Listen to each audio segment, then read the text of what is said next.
3단계급 태양 흑점 폭발이 지난 25일 이후 3차례 연속 발생했습니다.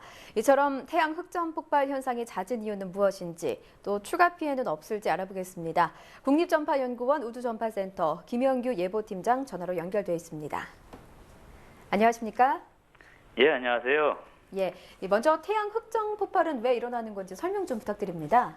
예, 그 태양 표면에는 흑점이 이렇게 있는데요. 그 흑점에는 그 자기장을 갖고 있어요. 고유의 자기장을 갖고 있는데 태양 표면은 또 기체로 이루어졌거든요. 그래서 태양이 자전을 하게 되면 흑점 모양이 서서히 변화하게 됩니다. 흑점 모양이 태양 자전과 함께 이렇게 변화하다가 어느 한계가 넘게 되면 흑점 내부에 있는 자기장 구조가 갑자기 변화하거나 붕괴를 하게 됩니다. 붕괴하게 되면서 강력한 엑서이나 양성자나 전자 같은 고속의 입자들을 방출하면서 흑점이 폭발하게 되는 것입니다. 예, 그렇군요. 어제 3단계급 태양 흑점 폭발 현상이 일어났는데 이 3단계급 태양 흑점 폭발이라면 지구에는 어떤 영향을 미치게 됩니까?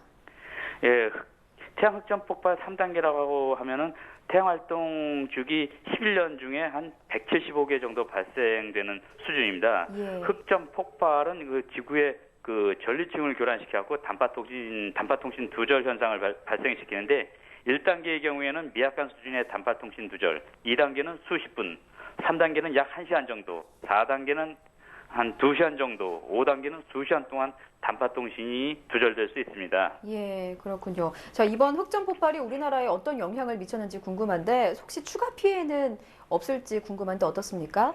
예, 현재까지 저희 우주전파센터에서 조사한 거에 의하면 국내에는 별다른 피해가 발생되지 않았습니다. 다만 그 북극 항로를 통해 미국 동부에서 우리나라로 비행할 것으로 예정되었던 그 항공기 한 편이 단파통신 장애에 대비하여 북극 항로가 아닌 다른 항로로 이용한 것으로 보고되고 있습니다. 예. 그러나 흑점 폭발 당시 태양에서 우주 공간으로 방출된 태양 코로나 물질이 31일경에 지구권에 도달할 것으로 예측되고 있어 31일 오후부터 약 하루 동안 1단계 수준의 지자기 교란 발생 가능성이 있습니다. 예. 이로 인해서 그 전력망에 그 유도전류가 이렇게 발생되거나 또는 그 위성 기능 장애 현상이 미약한 수준에서 일어날 수가 있습니다.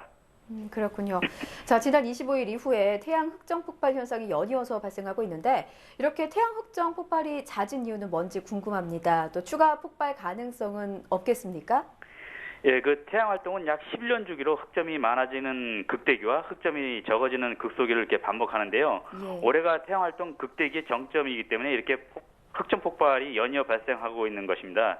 현재 태양면에는 이번 흑점 폭발을 일으킨 것과 비슷한 규모의 흑점이 다수 관측되고 있어서 약 향후 한 2주 동안 추가 폭발의 위험이 높은 상태입니다. 예, 그렇군요. 자, 2주 동안 좀 유심히 지켜볼 필요가 있겠습니다. 자, 올해가 태양 활동 극대기로 지금까지 7차례나 3단계 흑점 폭발이 일어났는데요. 현재 태양 활동에 대한 감시와 예보는 어떻게 이루어지고 있습니까? 그 흑점 폭발 등 그 우주 전파 환경 변화에 따른 영향은 어느 한 지역에 국한된 문제가 아니라 그 국제적으로 대응하는 것이 중요합니다. 저희 국립전파연구원 우주전파센터는 미국, 일본 등 그 전 세계 우주전파센터와 협력하여 실시간으로 그 태양을 관측한 자료를 취득하고 분석한 정보를 공유함으로써 태양 활동 감시와 예보물을 수행하고 있습니다. 또한 태양 활동에 따른 그 유관기관 피해 대비를 위한 지원 업무도 수행하고 있습니다. 도움이 필요하시거나 궁금하신 사항이 있으면 언제든지 우주전파센터 예보팀으로 연락해 주시면 감사하겠습니다. 예, 알겠습니다. 지금까지 국립전파연구원 우주전파센터 김영규 예보팀장이었습니다. 오늘 말씀 고맙습니다. 감사합니다.